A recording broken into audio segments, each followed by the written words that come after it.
Tiffany Smiley in a midterm race that could decide which party controls the Senate.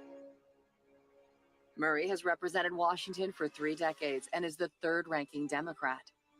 Smiley is a former triage nurse and veterans advocate running for public office for the first time. She has argued it's time for Washington to have new representation in the Senate. Washington has traditionally been a dependably blue state, but high inflation, rising crime, housing issues, and abortion rights have consistently challenged Washingtonians' values and votes at the ballot box. Please welcome the candidates with Spokesman-Review reporter Laurel Demkovich to the stage.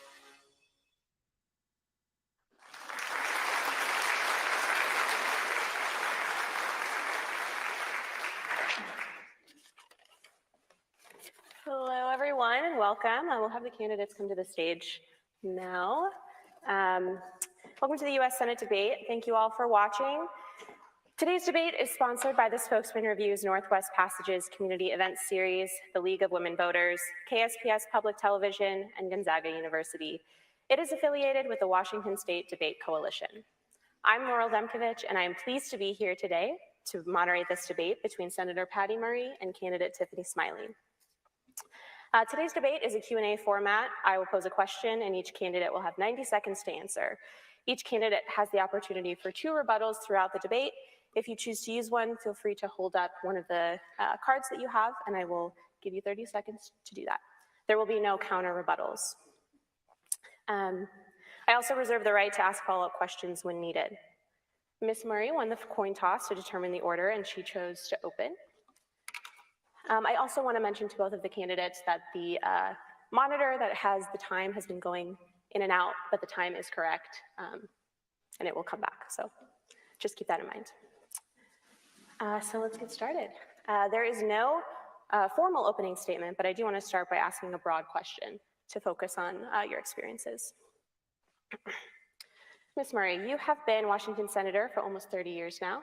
Ms. Smiley, you have said that you want to be a fresh face for Washington in the U.S. Senate. Why do each of you think you are the best candidate for this position? Ms. Murray, we'll start with you. Yeah, well, thank you to the League of Women Voters and the Spokesman-Review for hosting this debate tonight. These have been really challenging times. I understand that. I grew up in a family with 7 kids. My dad was a World War II veteran and he ran a small store on the main street of Bothell. We had tight budgets. I understand that. So I always fight to make sure we have an economy that works for working families. In the past year and a half, I have passed legislation to lower prescription drugs costs. I've worked to deliver the largest middle-class tax cut in generations, to lower energy costs, fight climate change, and bring manufacturing back here to Washington State. You know, whether it's getting a VA clinic in the Tri-Cities or making sure Spokane has the resources for police and firefighters, I always listen to communities here and fight for our families in Washington, D.C. This is one of the most consequential elections of our lifetime. Women's rights are on the ballot. If you send me back a pro-choice Senate, I will work to pass my legislation to codify Roe into law. Our democracy is on the ballot. I will fight to protect every American's right to vote. And our economy is on the ballot. I will keep fighting to lower costs and make sure your family has a fair shake. Thank you. Thank you. Ms. Smiley, you have 90 seconds. Yes, at 23 years old, I walked into my husband's trauma care unit at Walter Reed Army Medical Center. I had student loan debt, I had a car payment, and he had tubes coming out of every orifice of his body.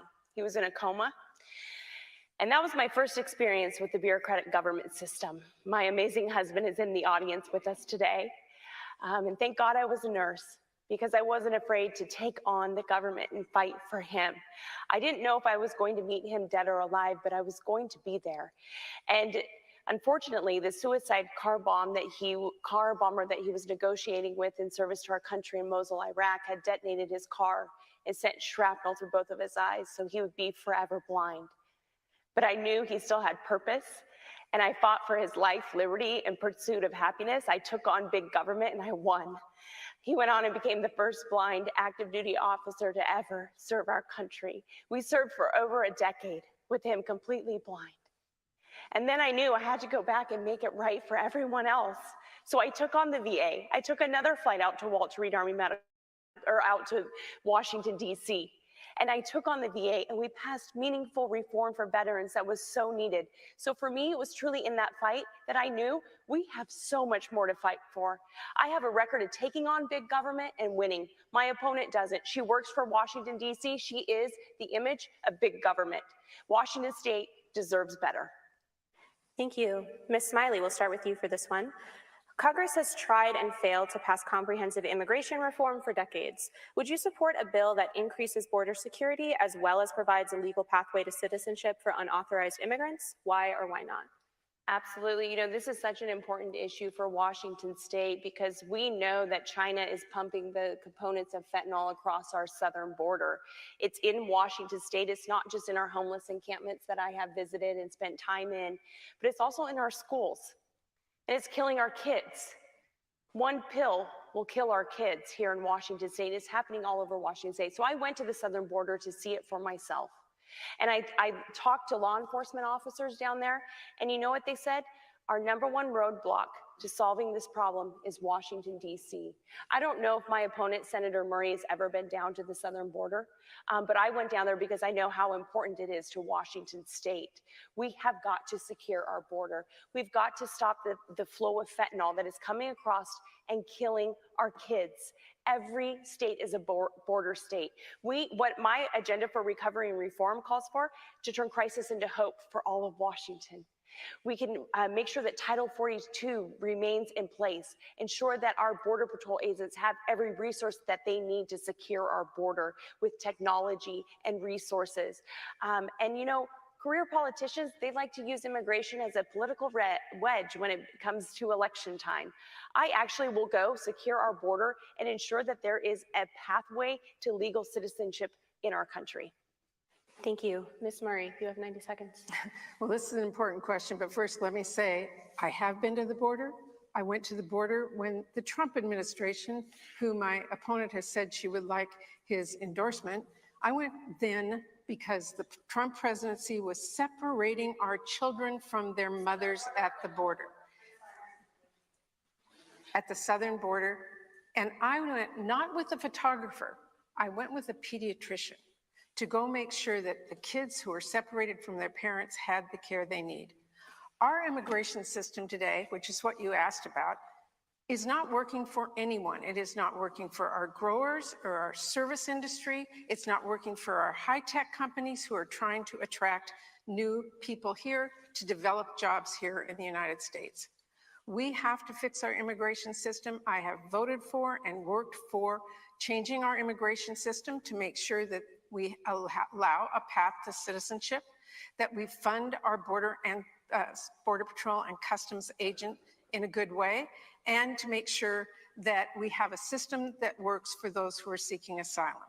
Why don't we have that? Because the Republicans stopped it from happening. They now use immigration during every election to score political points and have refused to come back to the table. We can't let this be a political fight anymore. We need to work to find solutions. It's important for our economy, it's important for humanitarian reasons, and it's important because we are a country of immigrants and we can do better than this. Thank you. We will start with you for the next question. Nations around the world are experiencing high inflation in the wake of the COVID-19 pandemic, as well as rising gas prices worsened by the war in Ukraine. That's no different than what's happening in the United States right now. Ms. Murray, what should Congress do to address rising costs? You have 90 seconds. Such an important question. In every community, I know families are struggling. And like I told you in the beginning, I know what that feels like. So I have been very focused on lowering costs for families as we get through this global challenge that we are facing. I have worked to lower prescription drug costs. In the Inflation Reduction Act, the biggest reduction in prescription drugs we have ever seen, allowing Medicare to negotiate for lower prices, capping $35 insulin at $35, making sure that families have extension of the ACA so they can get lower costs for insurance. We passed the a bill to make sure that we're lowering energy costs. If we move to a clean new energy program and we lower our costs, that will help every family's pocketbook.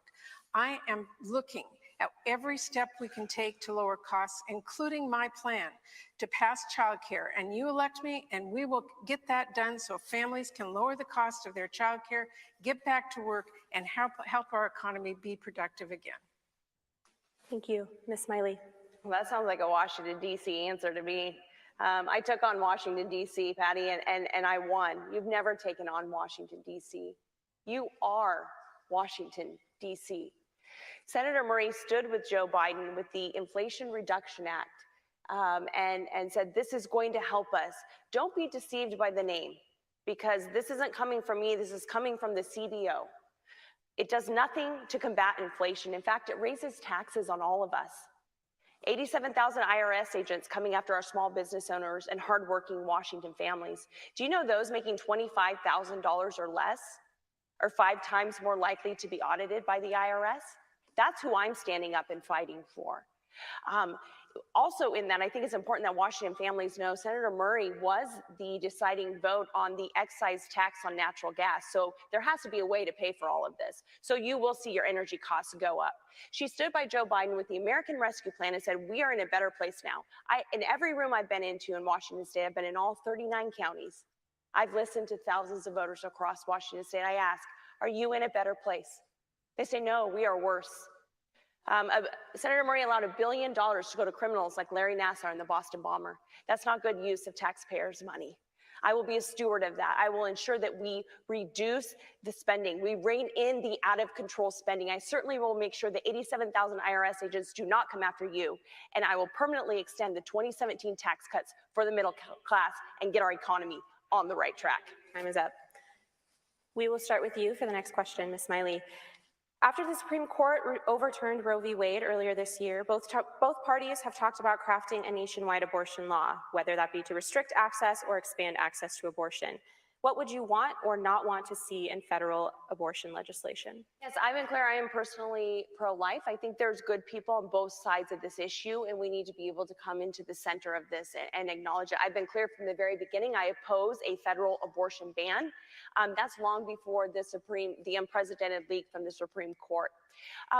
The Supreme Court's decision gave the power to the people. And that's where I believe it belongs.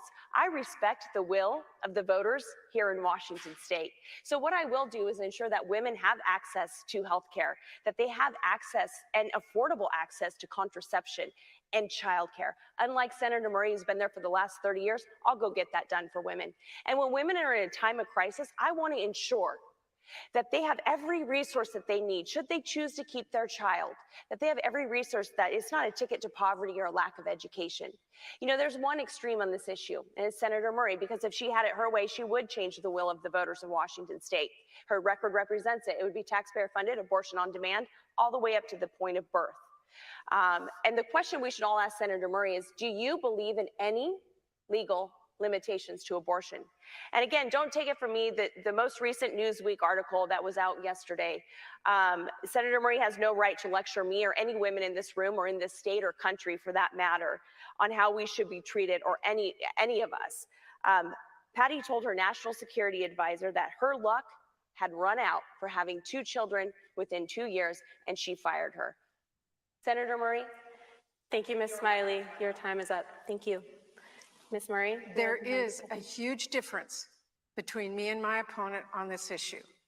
I believe that every woman should be able to make her own healthcare choices about her own family, working with her doctor, her faith, and her own needs. This should not be decided by politicians. You just heard my opponent say politicians should decide. I do not agree with that at all. We should not be in a room with people when they are making medical decisions. Now, I hear my opponent over there saying, I'm 100% pro-life, don't worry. I gotta tell you, I was in the Senate. I saw Supreme Court nominees come in front of us and say to us, I'm pro-life, don't worry, and look what happened. They overturned 50 years of precedent and put this country and women's lives in chaos. We have women coming here to Washington State because they can't get reproductive care where they live. We have providers right here in Spokane who live in Idaho and are worried about the work that they do every day to save lives and help women. They will be arrested when they go home. We have trackers who are following women in this country using their phone apps to make sure that they know where they went, and when they come home, threaten them with arrest. This cannot be. If you elect me, I will pass my legislation to codify Roe into law and put precedent back in place in this country and protect women's right to choose. You want to use one of your rebuttals? Sorry, yes, to clarify, you agree politicians should decide this. I said I believe that the people should, and I respect the will of the voters here in Washington State. You can use one. Let me make it very clear. What she just said is out of the Supreme Court's hand. That was a constitutional right that we had under 50 years of precedent. What she said is politicians in state legislatures could now decide. Politicians in a room with a woman and her family and her faith and her doctor making that decision. And you would like the taxpayer as well. Ms. Smiley, your time is up. Thank you. So you both have used one rebuttal. You have one more to use throughout the rest of the debate. I do want to ask a follow-up on abortion. You will each have 30 seconds to answer this. Ms. Murray, to start with you, would you favor creating an exception to the filibuster rules to approve abortion rights nationwide? I do believe that the rules of the Senate should allow us, when we are making a decision about constitutional rights, whether it's a woman's right to choose or voters' rights to make sure their vote is heard at the polls, and that's the voting rights law. These are rights that America hold near and dear, and I do not think that the rules of the Senate should preclude us from codifying them into law. Thank you. Ms. Smiley, you have 30 seconds. Yeah, so again, Senator Murray made it clear that she wants politicians to decide this. I believe and respect the will of the voters here in Washington State, and if anyone should change this, it should be Washington State voters. What I can do is add and ensure that women have every resource, access to care and childcare. I just met with a young mother, a single mom from University of Washington, and she said childcare is so hard to come by. I said, I understand, I know what that's like. So we will go get that done, but the filibuster is a long-held rule that in the Senate that balances the power and is good for our country. Thank you, Ms. Smiley. I do want to move on because we have a lot of other topics that we want to discuss. Ms. Smiley, to start with you, there has been long-running controversy over the Snake River dams here in Washington. Several Northwest tribes say that they are contributing to declining salmon populations, but the dams do provide economic benefits to the region. As a senator, how would you balance these competing interests in conversations about the dams, and are there any circumstances in which you would support breaching them? So growing up on a farm, I understand, the unique and truly the what farmers do for our economy here in Washington State. We're the third largest ag and food producers in the country. Breaching our dams would be detrimental, not just to our farmers and our agriculture. It would mean more trucks on the road, as well as turning the lights out on every Washingtonian. Our dams provide clean hydro energy. Senator Murray's a typical Washington, D.C., bureaucrat who went along with the tides, flip-flopped on the issue. We have technology that protects our salmon. The Army Corps of Engineers just did a research study as well that showed that we have the most salmon now flowing through our locks and our dams than we've had before. So we need to protect our dams.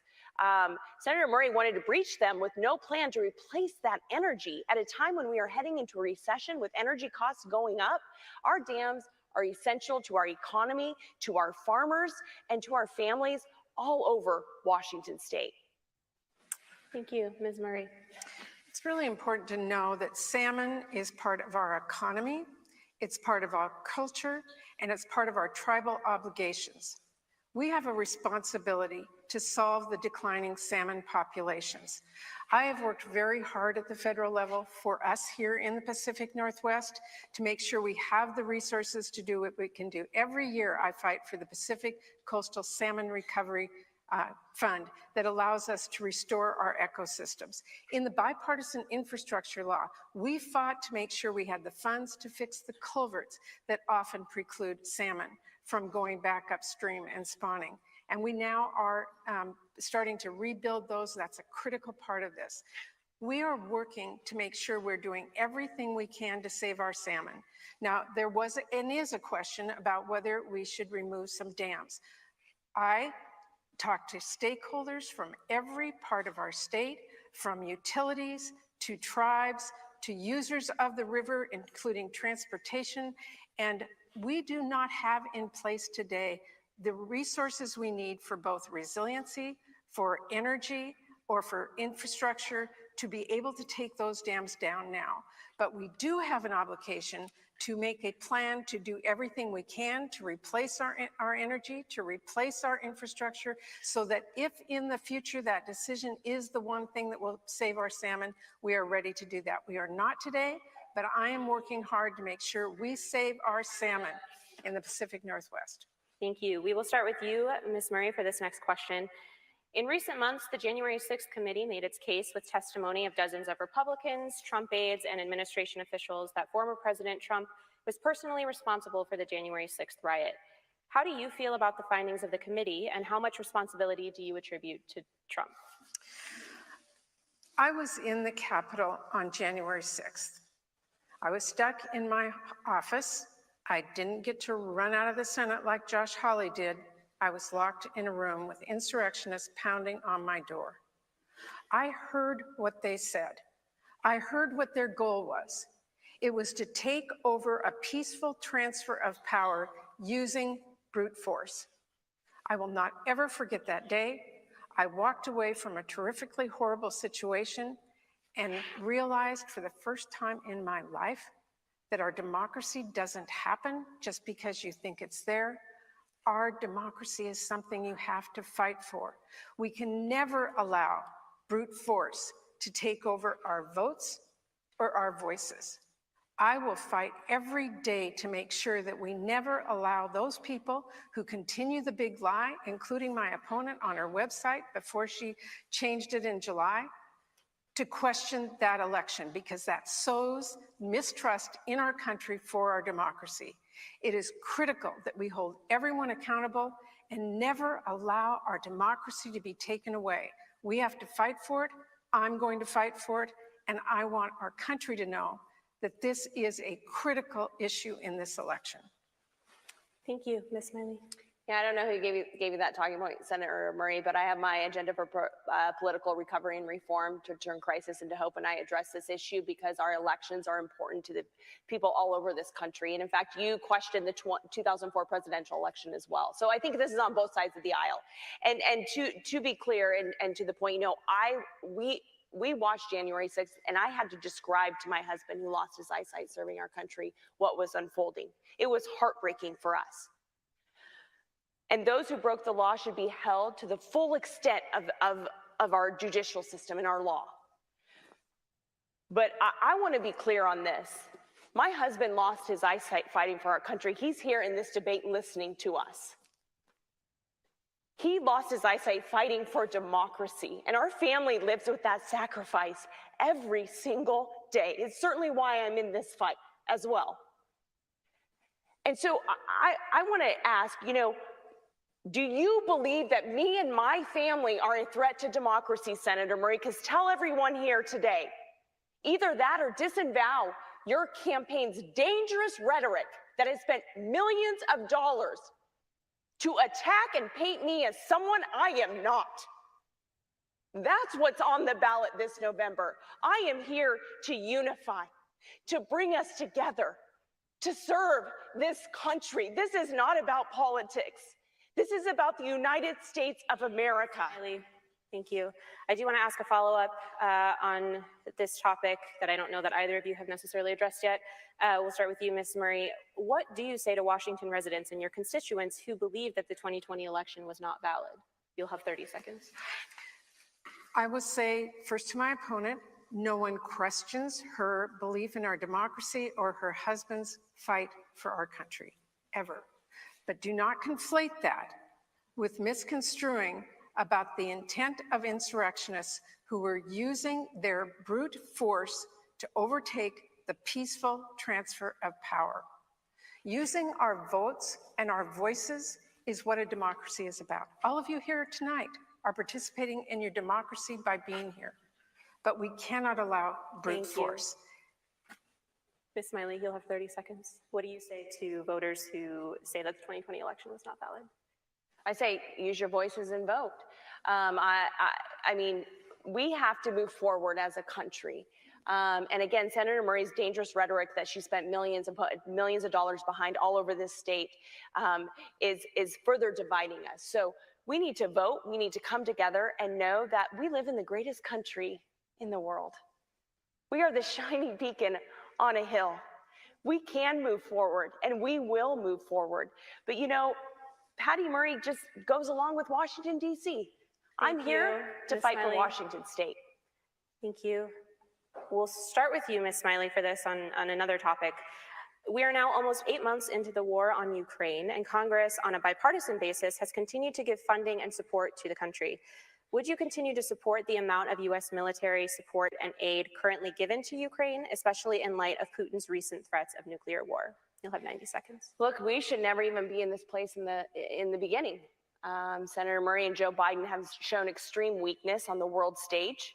Our failed departure in Afghanistan emboldened the evils of this world, emboldened Putin to take action. And we should have stepped up right then and been tough on Putin immediately. But Senator Murray 2 times didn't want to sanction the Nord Stream pipeline because she would rather line her pockets with their lobbyists than stand up and do what's right for Washington State and this country. So overall, we should not even be in this position, but we are.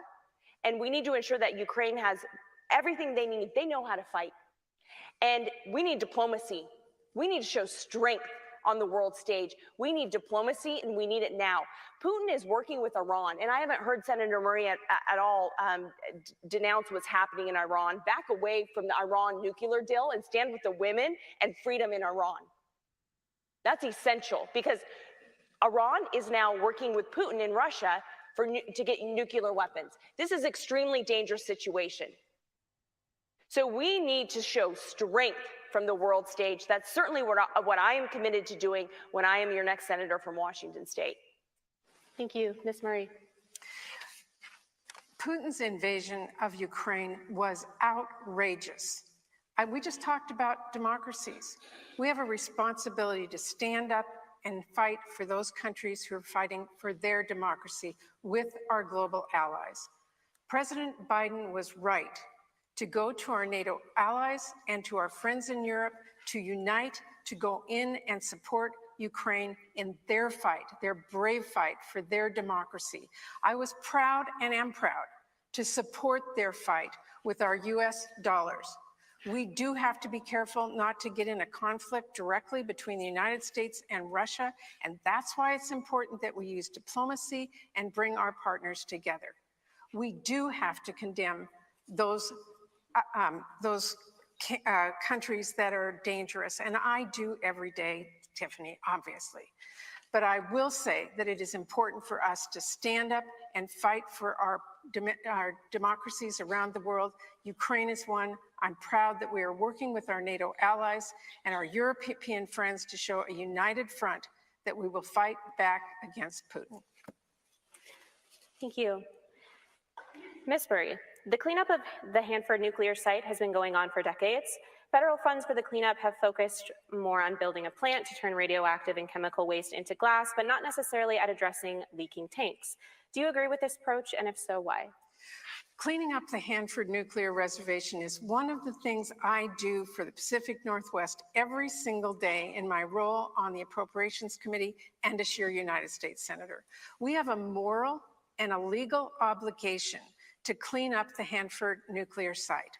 Our first obligation is to protect those workers who are there day in and day out in dangerous conditions, making sure they have the training and the support and the gear they need to be safe in cleaning up that site. We are making great progress in Hanford. I've had to fight Republican administrations, I've had to fight Democratic administrations to make sure we get the resources we need to clean up that nuclear site. Glassification is happening. It has taken us a long time to get there. It's expensive. It will be expensive for a long time to go. We also need to clean up the tanks that are leaking into the Columbia River. This is one of the most important tasks I do every day as your United States Senator, to fight to make sure Washington State has the resources to clean up Hanford Nuclear Reservation, protect our workers, and keep our moral and legal obligation to this site. Thank you, Ms. Smiley. Yes, I believe that we do have an obligation to clean up Hanford. Let's do it in an efficient way. Let's maximize the dollars that are spent there, not drag our feet on it. I believe that those workers need to be protected, and I will fight for them. I'm here for them. That is clear. It's interesting. My opponent, you know, she'll go fight for the government. We need someone who will go fight for the people as well. It's easy to take on the government and get what you need. I will have no problem doing that and ensuring that Hanford is fully funded, has every resource that they need to protect their workers and continue to grow and with their cleanup operations out there. I also want to recruit more scientists and grow our labs and our technology and our research that is going on out there. But I think it's important that we have an economy and that we have an environment where it's good to come here, where house prices are lower, where cost of living is lower, that we don't have the rising cost of inflation and gas prices, that people want to come to Washington State. That's certainly what I will fight for. Thank you. Ms. Smiley, recent polls have shown that Americans are worried about crime rates. How should Congress address crime across the nation when most funding and reforms for law enforcement is decided at a local level? It's also decided at the federal level as well. We have a crime crisis in Washington State. It doesn't matter if you live in Spokane or you live you know, in Asotin County, or you're up in the San Juan Islands. I've been everywhere. And crime is on the rise everywhere. My opponent, Senator Murray, you know, June of 2020, she went on the Senate floor and she called for funds to be diverted from our police force. And then she disappeared and she went into hiding. And what I've heard all over Washington State is, in fact, we didn't hear from her until she came out attacking you directly, Tiffany, in June. Our cities are being destroyed by crime. Our police are not being supported. In addition to the crime, we have fentanyl all over our streets. I went to a homeless encampment to help clean it up and understand what their barriers to help were. We're allowing a humanitarian crisis to unfold right before our eyes. We're allowing people to poison themselves to death, and we do nothing. Just go along with DC and do nothing. What I will do in my agenda for recovery and reform is ensure that our police officers have access to federal grants for $5,000 retention and recruiting bonuses. I will work closely with prosecutors, especially Seattle City Attorney Ann Davison, to make sure that we prosecute repeat offenders. There are things we can do. We can ensure that Title 42 is never lifted until we have a plan for a secure border. These are things that play into crime. And crime's out of control. Patty Murray's to blame. You can look at her record by going to pattyversuspublicsafety.com. Your time is up. Thank you. Ms. Murray, you have 90 seconds. We just heard a whole slew of things that I'd love to take time to rebut, but let me just say this. Crime is an issue that everyone needs to address at the local, at the state, and at the federal level. That is exactly why, under the American Rescue Plan that every single Republican voted for, and Tiffany Smiley said she opposed, we put resources in there for our police officers so they could stay on the job and fight. And our communities are using that funding now and need to continue to. In that slew of a response, you did not hear anything about gun violence. This is an issue we need to address. After Uvalde, we made some small steps at the federal level, but we need to ban dangerous weapons. We need to ban assault weapons. We need to make sure that we have really good background checks and enforce our ability to make sure that those who are dangerous do not have guns. That is what I fight for, because gun violence is a part of this. And the other part you didn't address is mental health. I am working right now with a Republican colleague. We hope to pass a bill by the end of this year to help with mental health resources for our frontline workers, making sure that they have beds, that they have training, that they have the capability to help people with one of the most critical issues we face in this country today, mental health and substance use disorder. Thank you. And you brought up gun violence, so I want to ask a question about that, and we'll start with you, Ms. Murray. The Senate recently passed bipartisan legislation, as you just mentioned, to address gun violence. But would you support further steps at the federal level, such as reinstating an assault weapons ban, restricting magazine capacity, or limiting ghost guns? The answer to that is absolutely yes. No one should have to worry about walking in their neighborhood or sending their kid to a school or going to a movie theater or to the mall about gun violence. We need to do everything we can to address the issue of gun violence. One thing I am working on is that we have never done any research on the issue of gun violence and what causes that. Why? Because the NRA, who supports my opponent, says we couldn't do any research on that. Finally, last year, I got money for the CDC to do research on what is causing gun violence. And when we have that research, we will better know what steps we can take at the federal level to reduce the issue of gun violence. I will fight every day to make sure that your kids don't have to worry about somebody coming into their schools, that you can walk through the streets safely, that we as a country stand up to the NRA and fight back and make sure that we put public safety first. Thank you. Ms. Smiley. Yes, we have a crime issue. We need to ensure that we protect our Second Amendment rights for law-abiding citizens and that we keep weapons out of the hands of criminals. Again, crime is out of control, Senator Murray. You are to blame, and anyone can go to her record at pattyversuspublicsafety.com. 30 years in the Senate, and this is where we are. And it's not just guns, Senator Murray. There's families who are worried about people on the streets swinging bats. Students at University of Washington, they have to wait for someone to stop swinging a machete around before they can come out of their class. A woman was violently assaulted just walking to lunch in downtown Seattle. And she looked around and she said, "What do I do?" And someone said, "Don't call the cops because nothing will happen." So it's clear that we have a lot of work to do. That is clear. We need to, I'm honestly proud to be endorsed by WACOPS and the Fraternal Order of Police. They know that I have their back. They know that the bedrock of a society is law and order. We need that now more than ever for our kids, for our families all over Washington State. Senator Murray, she has good talking points for Washington, D.C. I'll go fight for Washington State, for our kids, and for your families. Thank you. Ms. Smiley, do you believe that humans are contributing to climate change? If so, what should be done to address its impacts? Yes, I grew up on a farm. Farmers, there's no better stewards of the land than farmers. And I believe in protecting our planet, doing everything I can. In fact, I'm honored to be endorsed by the American Conservation Coalition, along with the Conservative Conservation Climate Solutions, C3. They know that they have a fighter in me who will ensure that we are protecting our lands, that we can plant more trees. What I'm worried about is Senator Murray shut down our energy independence and she gave it to enemy countries that hate us. Last time I checked, China and Russia, they don't have any environmental standards. So if we really care about the planet, we will do it right here where we do it best. Because we are ruining our planet by allowing these enemy countries who have no standards to emit emissions in our air. So I will fight to work with our local governments. When you talk about forest management, Senator Murray, those fires were started by man-made fires. And I certainly would have led the charge of working with local officials to get in front of that and to stop them.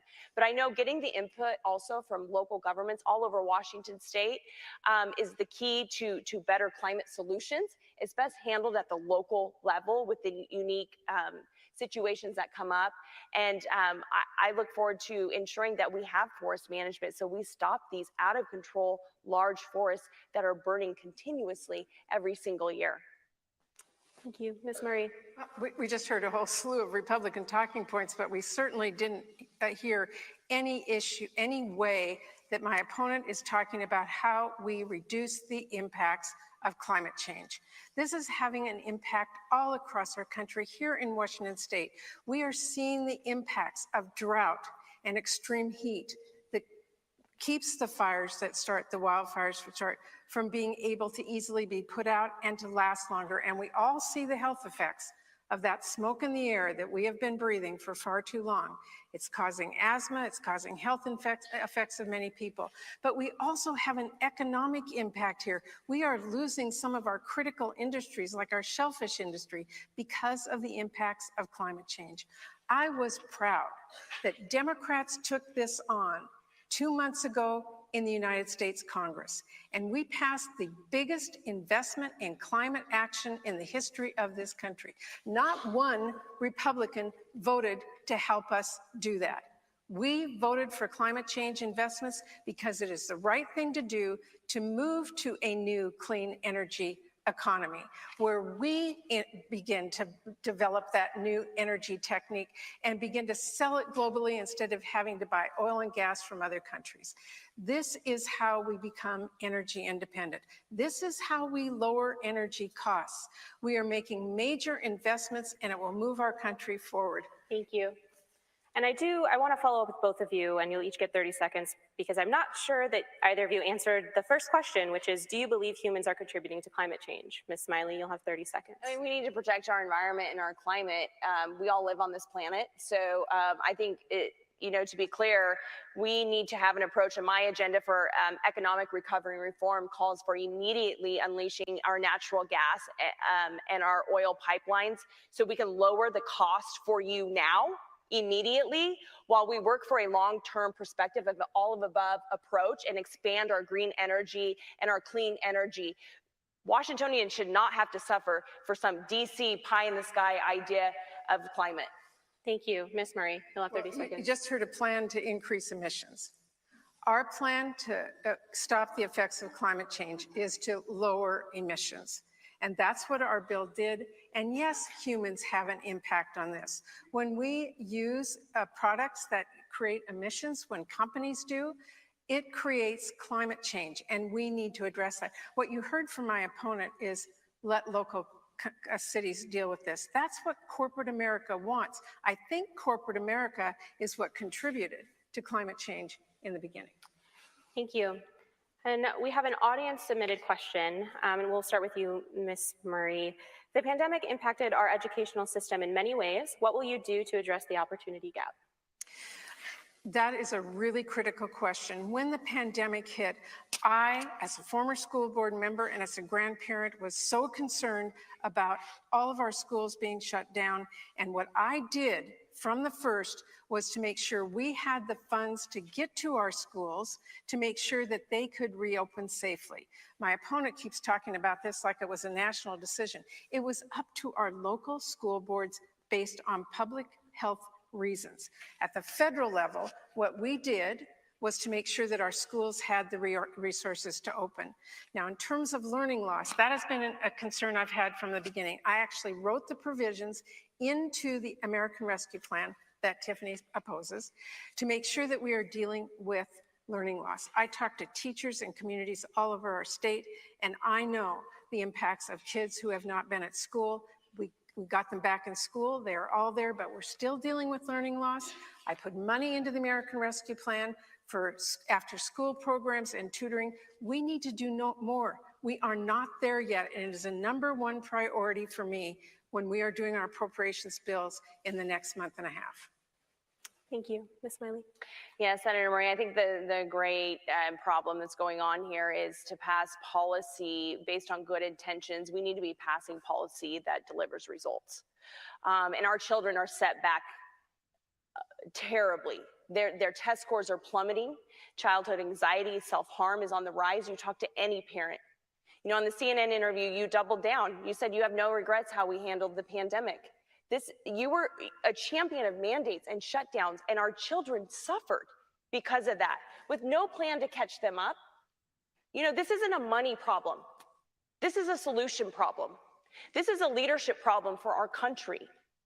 I have an agenda for our children in this state.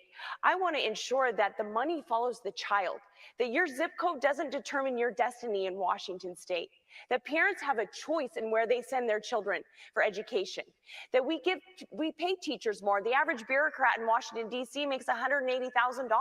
They don't set foot in your children's classroom where they're teaching them reading, math. We need competitive quality education. We need to ensure that our children are exposed to trades at a much younger age. College education isn't the only pathway to the American dream in this country. We need plumbers, we need truck drivers. There are multiple ways to achieve the American dream, and we need to make sure that we reduce the stigma that college is for everyone. And we can do that right here in Washington State. We are falling behind. I'm here to fight for Washington State. Senator Murray only stands up for Washington, D.C. Thank you. You'll have 30 seconds.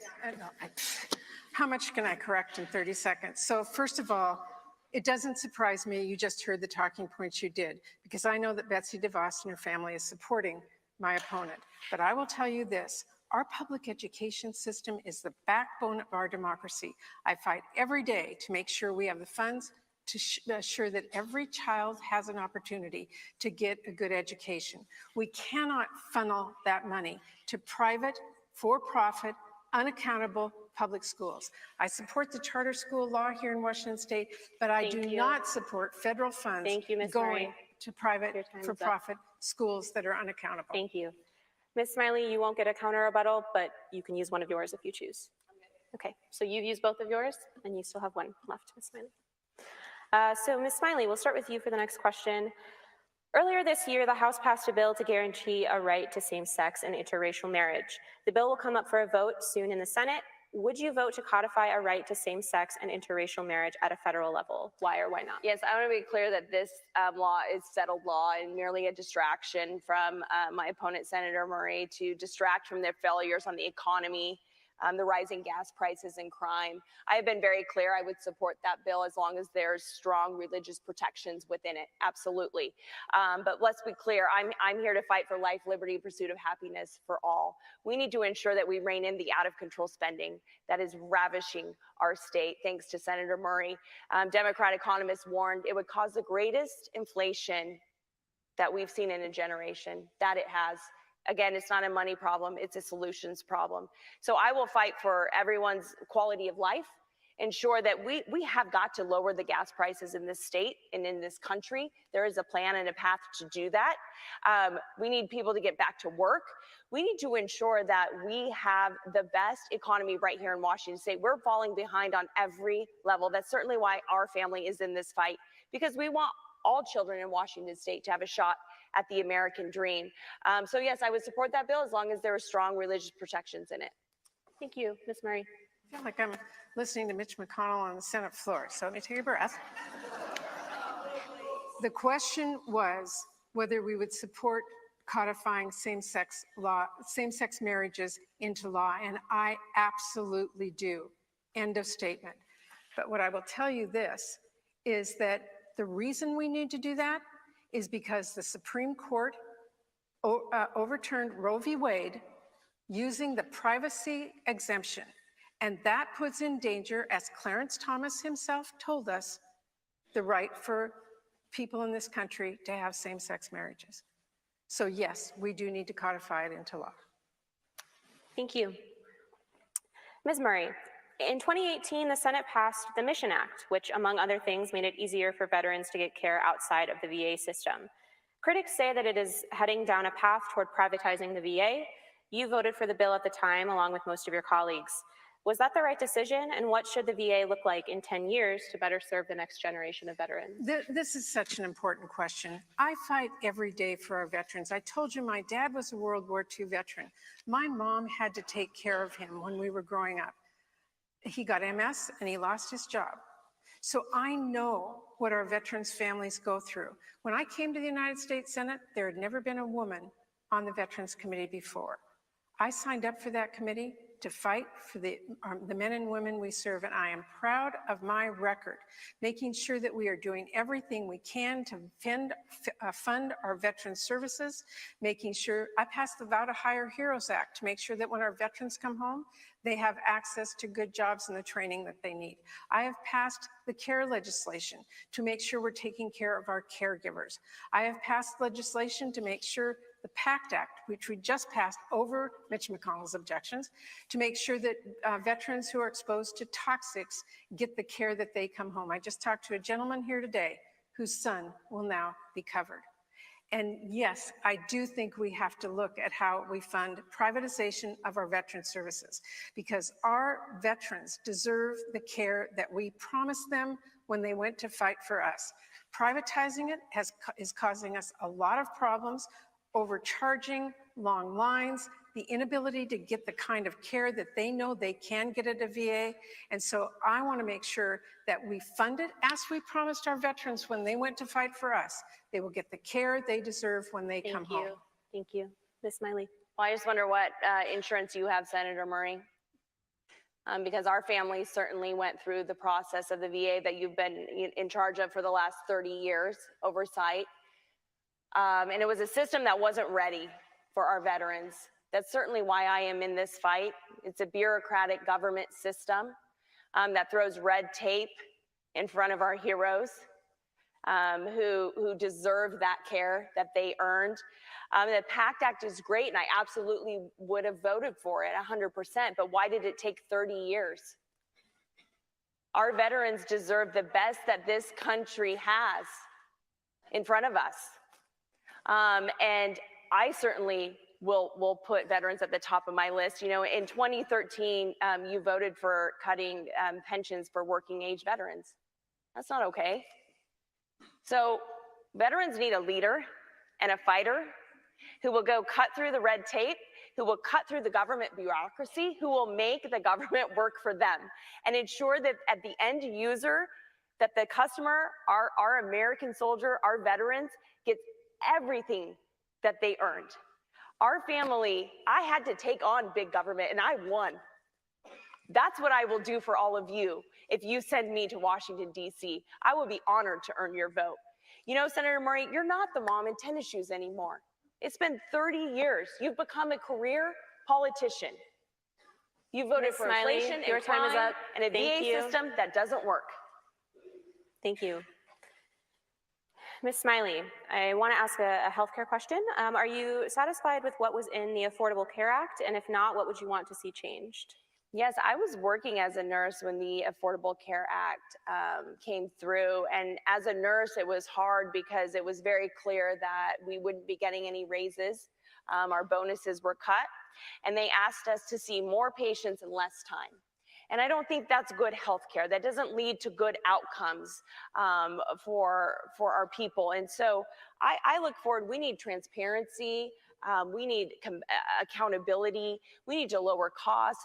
But at the same time, I think it's important to know that within the healthcare scope, we need to support our private practice doctors as well. We're losing more and more rural doctors out in the rural communities. They're having to go drive miles, sometimes days to get the healthcare that they need. And so that's something certainly that I will fight for and ensure that you know, women, families in Washington state have affordable access to healthcare, that there is transparency and consistency within our healthcare system. Thank you. Ms. Murray. What you just heard was my opponent tell you that she would be willing to repeal the ACA. Mitch McConnell 70 times has come to the floor of the United States Senate to repeal the ACA. Remember what the ACA did? Insurance prices were skyrocketing. So we passed the Affordable Care Act to make sure that when you bought insurance, you were covered for what you needed to be covered. You couldn't be kicked off because you had a pre-existing condition. That has saved so many American lives. That you would get contraceptive care free. That's so important for women. That you could keep your kids on your insurance up to the age of 26. That has made a huge difference for so many families as they transfer out of K-12 and into a world where they don't have the resources to buy insurance at the costs that they were at. And to make sure that we are subsidizing healthcare so we lower the price of health insurance for everyone. In the bill that we just passed, we made sure that we extended those ACA subsidies. And that means right now we are all not going to see huge increases in insurance costs. That's what Ms. Smiley just said she would not support. Thank you. Ms. Smiley, would you like to use? You have one more rebuttal right now. Okay. Ms. Murray, we will start with you for this question, and this is another audience-submitted question. Congress continues to use deficit spending and budgeting while some programs like Medicare and Social Security are heading toward insolvency. What should be done about that? Well, first of all, the most important thing you should know is in the Inflation Reduction Act, which Tiffany has said she would not support, we just helped Medicare in a great way. We passed legislation that I've been fighting for so long for you to make sure that Medicare negotiates prescription drug prices with the force of the federal government to lower costs of prescription drugs for all families. Now, that is an important step. And we made sure that those on Medicare would cap the price of insulin at $35 a month. I tried to make that for all Americans, but the Republicans would not give us one vote for that. And we capped out-of-pocket costs at $2,000 a month. That will assure that Medicare works for our families as they deserve. And on the issue of Social Security and Medicare, those are extremely important programs in our country. I will work to strengthen them. I have, and I will continue to make sure that when you work in this country and retire, you have the support you need. In fact, right now, I'm working on legislation to strengthen Social Security. The laws were really written decades ago when women were not in the workforce. So we need to revise them to make sure they work for women today as well. That's what I'm working on for all of you, because I've come home and heard from you that these are programs that have really meaningful impact on families, and I am there to protect you. Thank you. Ms. Smiley. Yes, I want to be clear. I will not touch anyone's benefits who are receiving Social Security or about to receive Social Security. Career politicians use this as a wedge, and when it's time to vote, a wedge issue to scare seniors, and I think that's wrong, absolutely wrong. In 2003, there was a bipartisan action in the Senate where Republicans and Democrats came together to ensure that seniors on Medicare had access to prescription drugs, and Senator Murray blocked it. So if she had it her way, you wouldn't have access to prescription drugs. So I believe we need to sit down at the table and work across the aisle and get this solved, so it's not an issue that comes around every election season to scare our seniors. We owe it to you to uphold it, to fix it, to get it right. And that's certainly what I will be committed to in the Senate. Thank you. And unfortunately, we have now come to our final question. And based on time, it looks like we'll each only have about 30 seconds to answer it. We don't have a closing statement, but hopefully it's broad enough that you can bring up anything else you wish to say. The country is currently in a time of division, and both of you have said that there is a lot at stake this election. If elected, explain how you would work with the other party and those who did not vote for you. Ms. Smiley, we'll start with you. Yes, I am happy to work. I mean, look at my track record of building coalitions and taking on big government. Senator Murray has put millions of dollars behind me to smear me. And she shows you the picture of me and Donald Trump, but she doesn't show you the picture of me and her, because that's who I am. I will work with anyone to deliver results. Senator Murray wants to scare you. I'm here to serve you. I'm here to ensure that we rebuild our reputation in Washington State, that people want to come here because it's the best place to get an education and work. I'd be honored to earn your vote. Thank you. Ms. Murray, you have 30 seconds. I am proud to work with anyone in the Senate who works for Washington State families with me. That's why I worked to do the budget agreement with Paul Ryan when government was shut down and no one else could get us an agreement to move forward. I passed a bill with Lamar Alexander, my Republican counterpart, to change No Child Left Behind so our kids could learn at school in a way that wasn't testing them every day. And right now, I am working with my Republican counterparts to pass a Prevent Pandemics Act to assure that we never go through what we went through again. That's why I ask for your vote and your support. Thank you. Thank you both again to our candidates and for everyone in the audience and for those watching at home. And another thank you to our sponsors, the League of Women Voters, Gonzaga, the Washington State Debate Coalition, and the Spokesman-Review. Don't forget to vote on November 8th, and have a good night. Thank you.